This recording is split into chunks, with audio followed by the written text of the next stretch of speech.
श्रोते हो, सामाजिक, वैद्यकीय आणि सांस्कृतिक क्षेत्रात गेल्या 27 वर्षापासून कार्य करणाऱ्या सुप्रसिद्ध लेखिका डॉक्टर सुधा कांकरिया यांनी लिहिलेली प्रिय गोडुलीस ही पत्रमालिका आम्ही सादर करीत आहोत. तर श्रोते हो, आता आपण ऐकूयात या पत्रमालिकेतील हे पत्र 25वे.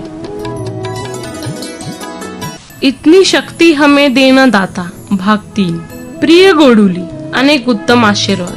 म्हणता म्हणता अमोल घरी येण्याचा दिवस येऊन ठेपला. रीतसर सर्व कायदेशीर कार्यवाही पार पाडली. सर्वांनाच आनंद झाला होता.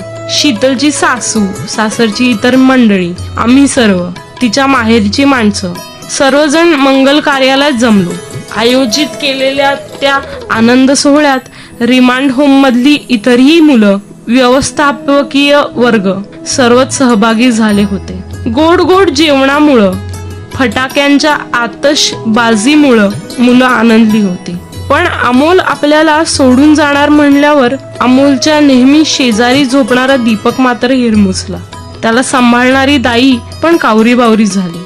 यापुढे अमोल आपल्याला दिसणार नाही म्हणून बाकीचीही मुलं नाराज झालेली दिसली. पण महिन्यातून एकदा अमोलला भेटायला घेऊन येणार असे शीतलने जाहीर केल्यावर मात्र सर्वांचे चेहरे आनंदाने उजळले. अमोल घरी आला. शीतल जावई अगदी आनंदात होते. अमोलला बालवाडीत घातले. नवीन नवीन गोष्टी तो शिकू लागला. अमोलचा पहिला दत्तक दिन वाढदिवस म्हणून साजरा करण्याचे ठरले आणि तो वाढदिवस रिमांड होम मध्येच साजरा करावा असा सगळ्यांचा हट्ट होता.